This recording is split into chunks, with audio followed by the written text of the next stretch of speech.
계속 영광의 주님을 만나 배움으로 계속적으로 죽으려고 하지만 죽음을 향해 고난을 받아들이고 감사함으로 받아들이지만 오히려 그 사람들의 얼굴은 빛이 나고, 할렐루야, 오히려 매사에 긍정적이며 오히려 매사에 더 열심히 달려가며 더 성실하며 더 반듯하며 더 담대합니다.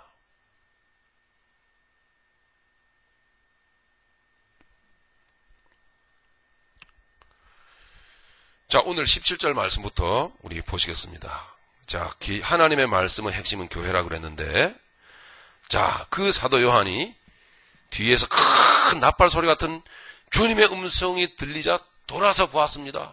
그랬더니 주님이 내가 이제부터 너에게 하는 말을 편지로 써서 저 소아시아에 있는 7교회에 보내라, 이런 음성을 들었단 말입니다.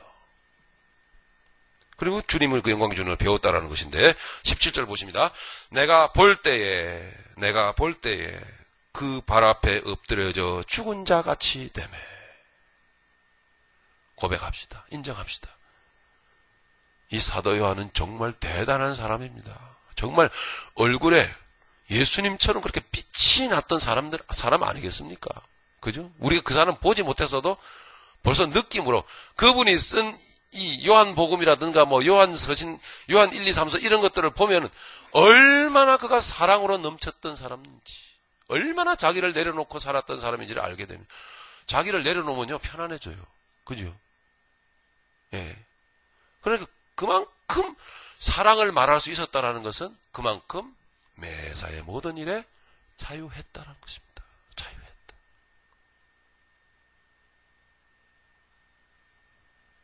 그런 사도 요한도 예수님을 배웁자 고만 죽은 자 같이 되어버렸어요. 죽은 자 같이.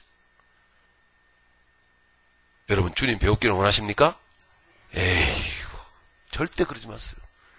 정말 죽으면 어떡하시려고 그러세요? 저는 주님이 가끔씩 은혜 조금씩 주는 것을 저는 귀하게 여깁니다. 주님이 완전히 당신의 모습을 저 같은 사람한테 보여주시면은 저는 아마 죽을 겁니다. 사도 요한보다도 못한, 그 영성에 따라가지 못하는 제가, 사도 요한도 죽은 자 같이 되매 그랬는데, 나 같은 사람이, 그죠? 하고 날 짜다, 맵다, 싱겁다, 반찬 투정이나 하는 목사가, 지금은 안 그러지만, 모든 분위기가 지금은 대세로 그리 흘러가기 때문에, 제가 괜히 그런 얘기 했다가는 저만 바보 되는 거예요. 싱거우면 싱거운 대로 감사하게 먹어야 돼. 다 당신 건강 위해서 그런데.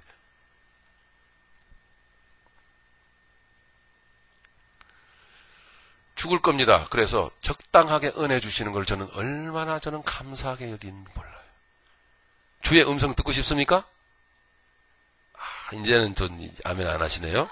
예. 적당히 들어야지 진짜 들어버리면 아마 죽어버릴 거예요. 저는 사실적으로 주님의 음성 들었던 적이 있습니다.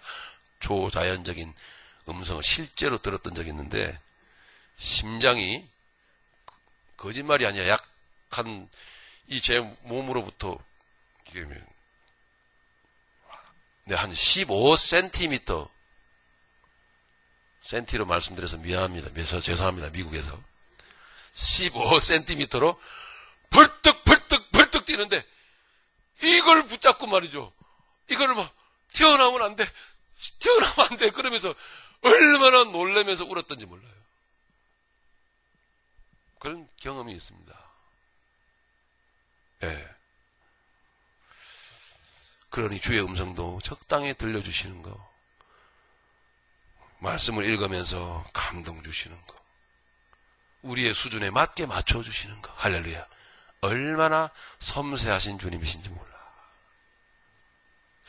사도 요한은 보여줘도 안 죽을 수준은 되니까 아마 주님이 보여주셨던 것 같아요. 예. 저는 죽어요. 너무 죄가 많아갖고.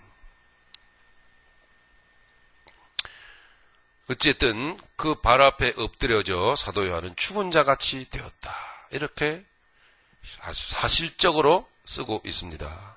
그랬더니 여러분, 이 주님을 여러분 정말 이 주님을 섬기고 싶은 분들이 있으십니까? 이 자리에 영접하시기 바랍니다. 이 주님 내게 오소서. 주님 믿고 싶습니다. 이런 분 혹시 계십니까? 더 주님을 만나고 계십니까?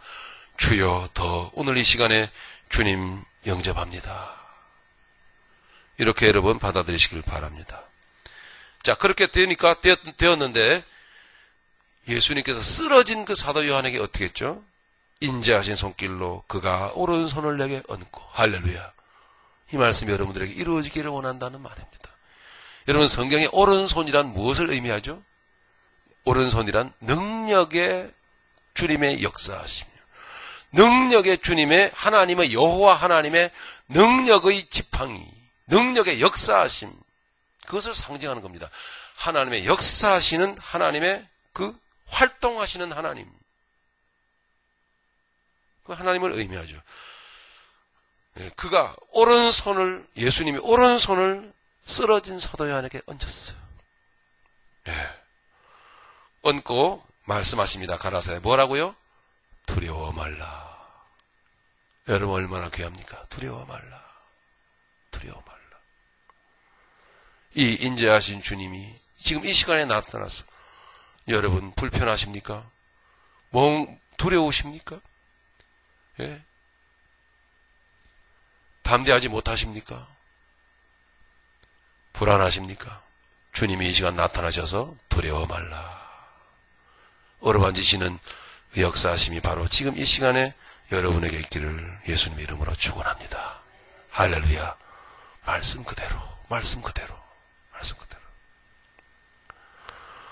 그렇게 말씀하시면서 예수님은 자기를 소개합니다. 나는 처음이요 나중이니. 이 놀라운 말씀합니다.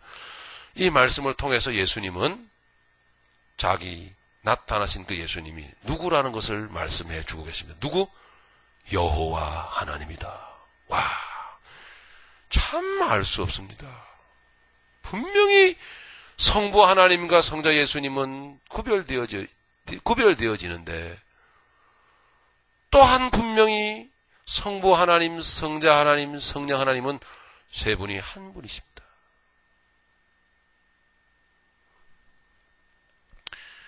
이사야서 44장 6절에 보면, 자, 이사야서 44장 6절에 보면은 이렇게 말씀합니다. 여호와 하나님께서 이스라엘의 왕인 여호와, 이스라엘의 구속자인 만군의 여호와가 말하노라. 나는 처음이요 나는 마지막이라. 여호와 하나님이 하신 말씀이에요. 나 외에 다른 신이 없느니라. 할렐루야. 이렇게 여호와 하나님만이 하실 수 있는 말씀을 예수님이 나타나시더니 딱 말씀하신단 말이에요. 그래서 나타나신 예수님은 곧 여호와 하나님이시다라는 것을 우리는 말씀을 통해서 알게 됩니다. 또 나는 처음이요 나중이다 이렇게 말씀하신 말씀의 뜻이 있습니다. 매우 중요합니다. 처음이요 나중이다 이 말은 나는 처음에 하나님이고 마지막에 하나님이다. 중간은 모르겠다. 이 얘기가 아니고요. 처음부터 하나님께서 시작하셨으며 과정을 다 섭리 가운데 이끌어 가시고 마지막까지 완벽하게 그 선하신 뜻으로 마무리한다. 이런 뜻입니다. 온 우주 인류 역사 속에 역사하시는 분은 오직 하나님 한 분이십니다. 영적 존재가 있는데 마귀도 하나님의 뜻 가운데서 마귀도 하나님의 손에 쓰임을 받는 거예요. 하나님이 마귀를 사용하시는 거예요. 전능자 하나님이 섭리해 가신다는 것입니다. 그래서 나는 처음이요 나중이다. 이렇게 말씀하고 있는 거예요. 여기에 강조되고 있는 것은 사실은 처음도 아니고 마지막도 아닙니다. 놀랍게도 중간 부분입니다. 내용. 그 내용 부분이 암시적으로 강조되어지고 있는 거예요. 자, 그러면 그 내용 속에 바로 우리의 인생이 들어있거든요. 그 내용 속에. 하나님이 계획하시고 작정하신 그 내용이 그 처음이요 마지막 가운데 부분에 들어있는 거예요. 자, 처음도 중요하고 마지막도 중요하지만 가운데 부분을 소홀히 여겨서는 기독교 아니다 이 말이에요. 가운데 부분을 빼버리면은 참신앙 아니다 이 말입니다. 예. 자, 그러면 가운데 부분은 뭡니까? 가운데 부분은 예수님이 나타나시는 겁니다. 놀랍게도 하나님은 이 처음부터 시작하며 또 마지막에 마무리하게 될 그 사이의 중간 부분의 모든 과정 속에서 하나님은 예수 그리스도, 나사렛 예수 그리스도 그분을 계속적으로 말씀하셨어요. 그러므로 우리가 하나님을 믿는 그리스도인이라면 우리의 지금 과정 속에 있는 중간 부분입니다. 이 중간 부분을 살아가고 있는, 다시 오실 주님을 바라보면서 중간 부분을 살아가고 있는 우리의 인생 속에 예수님이, 계시된 예수님이 깨달아지고 만나지고 그리고 예수님의 삶이 사라지고 그래야 됩니다. 나는 처음이요 나중이니 이 말씀 속에는 그 내용이 들어있는 거예요.